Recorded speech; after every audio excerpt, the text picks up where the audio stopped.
I actually have a Wausau-based story that we're working on for Up North News, and but I also want to thank Brittany Merlot from over at Bull Falls Radio for snapping a photo for this news story, and it deals with Senator Tammy Baldwin visiting late last week along with Mayor Katie Rosenberg.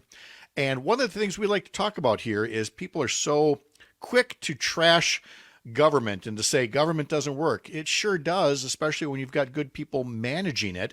And this was one of those stories where in Wausau, now 8 years ago, there was this place called the Ponderosa Motel, and it burned down. And the vacant lot was the ruins were abandoned by the owners. So then it was a tax delinquency. The city had to take it over. And what are you going to do? I mean, it's expensive to tear something down, put something back up so it generates property tax revenue again. Tammy Baldwin helped secure nearly $100,000 in a community development block grant, CDBG. And that covered the city's cost. And so now there are a couple of apartment buildings there. Some of them, because they use CDBG funds, 5 of them are for, of more affordable levels for certain lower income residents who qualify accordingly. And you know as well as I do, Chad, that the Wausau area, like every place else, has issues with affordable housing.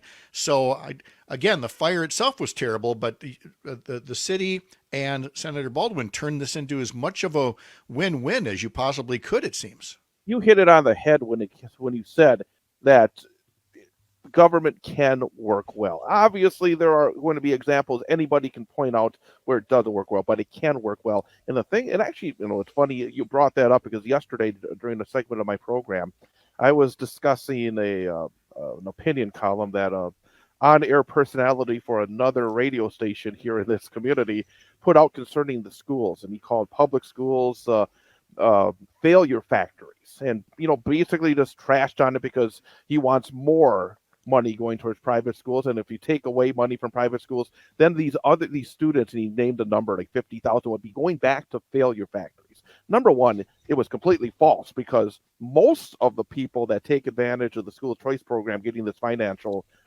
benefits, they're already going to these schools.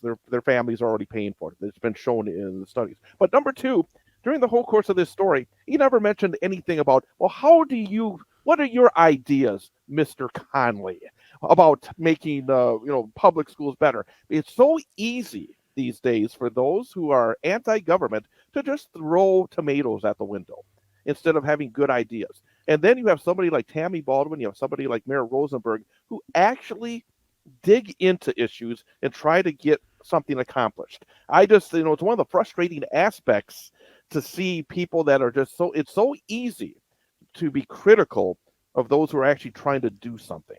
Yeah, and the people who are doing the work. We say that all the time about when you compared Tony Evers, and Republicans would hold up this big, thick document and say, oh, this is what Tony Evers gave us when we really only need this, and they'd show, a significantly smaller stack of papers. And I just turned it around and said, no, that's the sign of somebody who wants to do the work and put a record budget surplus to work for the people, rather than turn it all into tax cuts for the rich. And you've got other good public officials, and yes, there have been Republican ones as well, who actually want to do the work. That's what it's not about being a celebrity. It's not about being on cable news or whatever. It's about service. Ron. And that's frankly what we need more of.